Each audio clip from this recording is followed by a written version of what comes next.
Hello friends, good morning and welcome back to my channel Shrabanti's creation. ঘড়িতে এখন সময় সকাল বাজে 10:15। 10:15 থেকে কিন্তু আমি আজকে নতুন আমার একটা ব্লগ নিয়ে তোমাদের সামনে আবার চলে এসেছি। আর ঘুম থেকে উঠেছি আজকেও। এখানে আসার পর থেকে আমি কিন্তু ঘুম থেকে রোজই উঠছি প্রায় 10:15। আজকেও 9:30 10:15 ঘুম থেকে উঠেছি। উঠে নিয়ে জাস্ট এখন ফ্রেশ হলাম। আর মা দেখতেই পাচ্ছ পেছনে সব বিছানাগুলো গোছাচ্ছে। আর সমস্ত রান্নাবান্না কিন্তু মার অনেকক্ষণ আগেই হয়ে গেছে। মাম্মাও ওইদিকে উঠেছে, আমি আর মাম্মা একসাথেই উঠেছি। আসলে মা ডাকে না, যাকে শরীরটা ভালো না, ওই জন্য ঘুমিয়ে যাই। আর ঘরের লাইট অফ থাকে, একদম অন্ধকার থাকে, তো জানলা ফাল্লা বন্ধ থাকে, ওই জন্য আর টেরও পাই না কখন সকাল হয় কী হয়। আর সত্যি আমার প্রচুর ঘুম হচ্ছে, মানে ঘুমটা জানি না, ঘুমের খুব ঘাটতি ছিল হয়তো আমার, না হলে এত ঘুম কেন হচ্ছে। প্রচুর ঘুম হচ্ছে, ওই জন্য উঠতেও ইচ্ছা করে না। ঠিক আছে, তো এখন মাম্মাকে খাওয়াবো বলতে সকালে আজকে পায়েস দেবো ওকে, পায়েস আর মুড়ি। কালকে রাত্রে মা পায়েসটা করেছে, ওটা আর কালকে আমরা কেউ খাইনি, কারণ আমার তো প্রচণ্ড গ্যাস হয়েছিল, তোমাদের বলেছি কালকে ব্লগে। ওই জন্য কালকে আর ওটা খাইনি, রেখে দিয়েছি। আর প্লাস কালকে চিকেন হয়েছিল, ওই জন্য। তো মাম্মাকে এখন পায়েস মুড়ি দেবো, আর আমি আগে আপাতত সবার আগে খাবো চা। আর এদিকে দেখো আমাদের সমস্ত রান্নাবান্না ঢাকা রয়েছে। চলো কি রান্না হয়েছে তোমাদের সঙ্গে একটু চটপট করে শেয়ার করে ফেলি। তো এই দেখো এখানে না আমাদের রান্না অনেক কিছু রয়েছে, ওই জন্য আজকে মানে অনেক কিছু রান্না হয়নি। হ্যাঁ, তো শুধু রান্না বলতে আজকে হয়েছে এখানে আলু পটলের তরকারি। হ্যাঁ, আর এখানে এই যে এটা হচ্ছে ডাল, তাই তো? ডাল, দেখো ডাল পুরো রয়েছে, লাউ দিয়ে ডালটা রয়েছে কালকের কতটা, মানে ওই জন্য মা আজকে রান্নাবান্না বুঝে করেছে। এখানে দেখো ডিম সেদ্ধ করে রেখেছে। ডিমের ঝোল করতে গিয়েও মা করেনি, বললো সবাই ডিম সেদ্ধ দিয়ে খাবো, কেন কালকেও মাংসের পেঁয়াজ আদা রসুনের ঝোল খেয়ে খুব অসুবিধা হচ্ছিলো, ওই জন্য আজকে একদম সিম্পল রান্না। ঠিক আছে, এখানে হচ্ছে দেখো সেই লাউ চিংড়ি কতটা রয়েছে। হ্যাঁ, আর এখানে দেখো টক ডাল রয়েছে। মানে যাই হোক, আরটা কী যেন করেছে মা, পটল ভাজা করেছে। ঠিক আছে, আর এখানে উচ্ছে বেগুন ভাজা করেছে, আর শশা কেটে রেখেছে। তো এই হচ্ছে আজকে রান্না, মানে উচ্ছে বেগুন ভাজা, পটল ভাজা, ডিম সেদ্ধ, আর ওদিকে আলু পটলের তরকারি। এই আর বাদবাকি রান্না আগের রয়েছে, তো সেগুলো দিয়েই কিন্তু আমরা খাবো। ঠিক আছে, আর এবার গুড়গুড়িকে আমি মুখে ক্রিম মাখোয় না, চুল টুলগুলোও বেঁধে দেবো, দিয়ে পড়তে বসাবো। না, ওরম করে না, না। তো চলো আমি আগে সবার আগে চা খেয়ে নিই, খেয়ে নিয়ে তারপরে তোমাদের সাথে আবার কথা হবে। সাথে থাকো, ব্লগটা দেখতেও থাকো। আর মানে এত বাইরেই কদিন ধরে রোদ উঠছে, মানে কি বলবো, যেরকম তাপ সেরকম গরম, প্রচণ্ড গরম। আর আমি জোরে কথা বলতে পারছি না, কারণ আমার তো ঠান্ডা লেগে গলায় খুব ব্যথা, ওই জন্য। এই দেখো বাইরে দেখো কী পরিমাণ রোদ। আমাদের এই বারান্দাটায় হিসাবে না কোনো মানে আলো লাগেই না, এমনিই হয়ে যায়। পায়েস আর মুড়ি খাবে মাম্মাম, মা সেটা দিল। পায়েসটা না জাস্ট মানে ফাটাফাটি হয়েছে একদম। তো ঠিক আছে, চলো আমি তাহলে চা খেয়ে নিই, সাথে থাকো, পরে আসছি। আর এদিকে সকাল সকাল মা আজকে দেখো আমাদের এই ঘরের যে তোষকটা, সেটাকে বাইরে রোদে টানতে টানতে নিয়ে গেছে রোদ্দুরে দেবে বলে। আমি অবাক হয়ে যাই, মানে কি করে এত এনার্জি পায় মা। দেখো কি ভারী এটা, জানো, মানে একা একা টেনে টেনে নিয়ে রোদে দিয়েছে। রোদে দিলে কি হয় বলো তো, জিনিসগুলোতে শুতেও ভালো লাগে জানি, কিন্তু বাবা আমি তো মাকে বলি যে আমি তো পারবোই না। হ্যাঁ, তুমি কি করে করো, সত্যি মা কি করে করে আমি জানি না। তো যাই হোক, এখানে রোদে দিয়েছে, আর ভালোই রোদ এই কদিন ধরে উঠছে, তো যার জন্য রোদে মানে বেশ একটু গরম হয়ে গেলে ভালোই হয়। তো যাই হোক, চলো তাহলে আমি এবার যাই, গিয়ে আমার বাদবাকি যা কাজকর্ম আছে শাড়ি। মাম্মাকে এখন একটু স্নানটা তাড়াতাড়ি করেই করিয়ে দিচ্ছি, পড়ার ফাঁকে, ওর পড়াশোনার ফাঁকে স্নানটা করিয়ে আবার ওকে তারপর পড়াতে বসাচ্ছি আর কি। দুপুরের লাঞ্চ এই জাস্ট কমপ্লিট হলো, এখন 2:30 বাজে। মাম্মাকে খাইয়ে তারপর আমি খেলাম, খেতে খেতে একটু দেরি হয়ে গেছে ওই জন্য। আর মাম্মা এখন কি খাচ্ছে বলো তো? খাচ্ছে আপেল। এই দেখো আপেল খাচ্ছে মাম্মা, কোথায় দেখা যাচ্ছে? হ্যাঁ, ওই যে আপেল খাচ্ছে। লেবু খায়, আপেল খায়, এক একদিন এক একটা ফল খায়। শশা তো খাই রেগুলার, শশাটা। আর এবার একটুখানি আবার শোবো, দেখি ঘুম টুম আসে কিনা, তবে আসবে। আমার এখন খুব ভালো হয়েছে, মানে আগে আমার ঘুম একদম আসছিল না, এখন এত ঘুম ঘুমাচ্ছি, চোখ মুখ ফুলে যাচ্ছে, পুরো চোখ মুখ দেখো, পুরো মুখ ফোলা ফোলা লাগছে ঘুমের জন্য, এত ঘুমিয়েছি। আর সেদিনকে দিদি যে নেল পালিশটা আমার ননদ আমাকে দিল, সেই নেল পালিশটা দেখো এইটা হাতে পড়েছি, কালারটা কি সুন্দর, খুব সুন্দর রঙটা। এটা ব্লু দিয়েছিল, এতদিন ব্লুটা পরেছিলাম, এবার এটা পরেছি। তো ওই হচ্ছে ব্যাপার।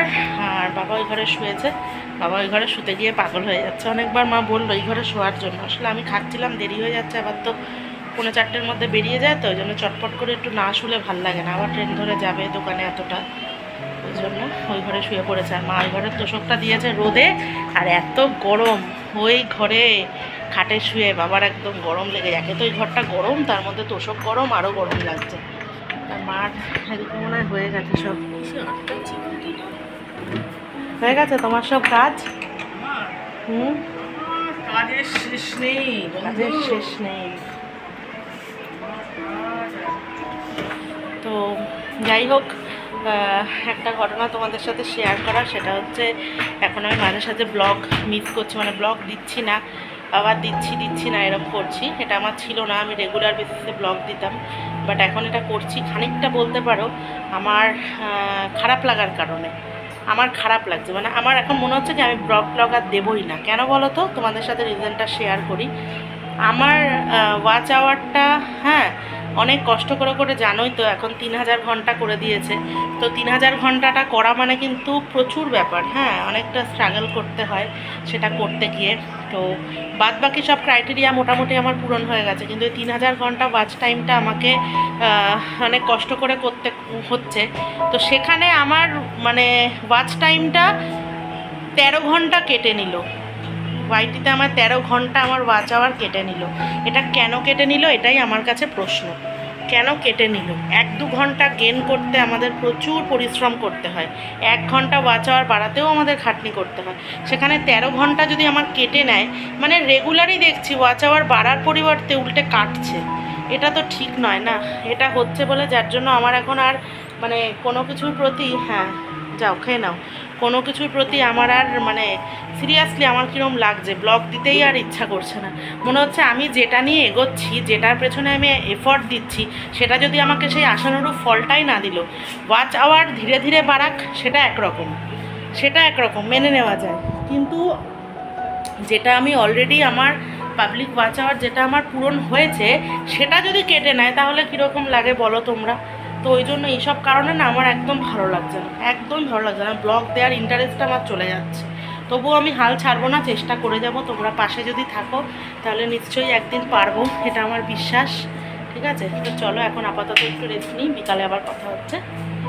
এখন সময় হচ্ছে সন্ধে বাজে 6:45, দেখতে পাচ্ছ। আর দুপুরে একটু ঘুম দিয়ে আমরা উঠলাম কিছুক্ষণ আগে। আর এখন দেখো তিয়ান বেঁধে দিচ্ছে নাতনির চুল। ও বাবা, এখনও ঘুম কাটেনি, এত বড় হাই উঠছে। তো এখন চুল বেঁধে দিচ্ছে, এরপর পড়তে বসাবো। আর এখানে আমি এই যে রেডি, দুধের প্যাকেট নিয়ে করবো এবার চা।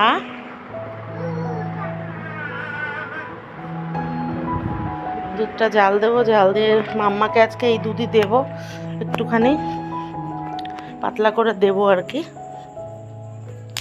রেড কাউয়ের এখন আমার কাছে রেড কাউয়ের, জানি না তোমাদের কি বলবে, আমার কিন্তু রেড কাউয়ের দুধ, রেড কাউয়ের পাউরুটি এগুলো খুব ভালো লাগছে খেতে, খুবই সুন্দর এই কোম্পানিটার। আমি এটা খেয়ে দেখছি, তো দেখছি সত্যি আমার কাছে এদের পাউরুটি দুধ সত্যি ভালো। মানে মেট্রো ডেয়ারি, মাদার ডেয়ারি এগুলো তো খেয়েছি, বাট রেড কাউটা দেখছি খুব সুন্দর করেছে। তো এটা এখন তাহলে চলো জাল দেব, দিয়ে তারপর চাটা বসাই। মার দিকে সন্ধে টন্ধে সব দেওয়া হয়ে গেছে, তো চলো সাথে থাকো, পরে আবার আসছি। রাত্রিবেলা খাওয়া দাওয়া সেরে ফেলেছি। তো খাওয়া দাওয়া করার পরে তারপর আসলাম এখানে বাইরে। আর এখানে এসে দেখো কি বদমাইশি করছে। কি হয়েছে? মেরো না ওকে মেরো না।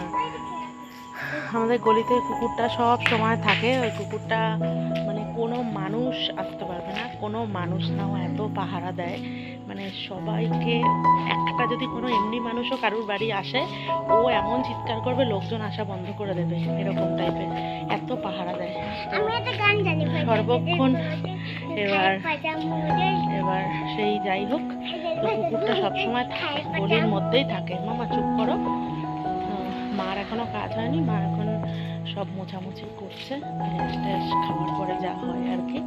আমি একটুখানি হাঁটতে এলাম, খেয়ে নিয়েই সাথে সাথে শুতে ইচ্ছা করে না।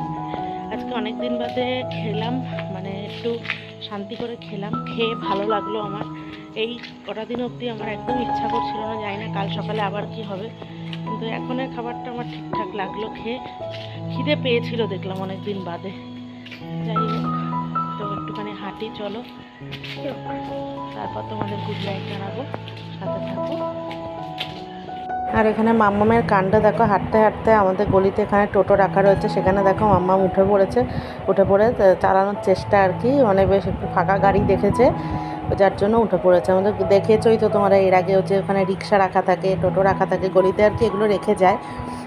তো মাম্মাম দেখো ওখানে উঠে পড়েছে। আর এদিকে আমাদের ফ্ল্যাটের কাজ কিন্তু খুব তাড়াতাড়ি ঝড়ের গতিতে এগোচ্ছে, অনেকটাই এখন সব নিচতলাগুলোতে গ্রিল টিল বসছে। তো যাই হোক, ভালোও লাগছে, তাড়াতাড়ি করে কাজটা হয়ে গেলেই আর কি হয়। তো চলো তাহলে সাথে থাকো। এখন হচ্ছে 11:30 বাজে, এখন কিন্তু রাস্তা দিয়ে একটু হেঁটে হেঁটে ঘরে আসলাম, ভালো লাগছে বেশ। খাওয়ার পরে একটু হেঁটে হেঁটে শরীরটা ফ্রেশ লাগছে। আর রাতের নিস্তব্ধতা, মানে রাস্তাঘাটে গাড়ি ঘোড়া নেই, এত ভালো লাগে না, মানে বাইরের হাওয়াটা খুব ভালো লাগে আমার। মানে ওই জন্য মাকে বললাম যে একটু বাইরে যাই, গিয়ে একটু হাঁটি, তাহলে শরীরটা বেশ ভালো লাগবে। তো যাই হোক, খাওয়া দাওয়া শেষে এখন হাঁটাহাঁটি করে নিয়ে ঘরে আসলাম। বাবা তো অলরেডি ঘুমিয়ে পড়েছে। আর এদিকে দেখো এখন দুজনে কি খুঁজছে, ওখানে খাটটাকে একটু সামনের দিকে এগিয়ে দিয়েছে, তো এবার যার জন্য খাটের ওই ফাঁক দিয়ে না সব কিছু পড়ে যাচ্ছে ধুমধাম করে, ওইগুলোই আর কি খুঁজে টুজে দেখছে। তো চলো, আজকের ব্লগটা এই পর্যন্তই। ব্লগটা ভালো লাগলে অবশ্যই একটু পাশে থেকো, সাপোর্ট করো, লাইক করো, কমেন্ট করো, শেয়ার করো, এটুকুই বলবো। তো চলো, আজকের মতো টাটা, সবাই সুস্থ থেকো, ভালোবাসা দিয়ে দাও। ওই তো ওখান থেকেই দাও, দেখা যাবে। প্র্যাকটিস করলাম। হ্যাঁ বলো। ফ্রেন্ডস, তোমাদের যদি এটা ভালো লাগে তাহলে তোমাদের আমি ভালোবাসা দেবো, লাইক কমেন্ট শেয়ার করতে ভুলো না। Good night, love you, take care. আজকের মতো টাটা, শুভরাত্রি।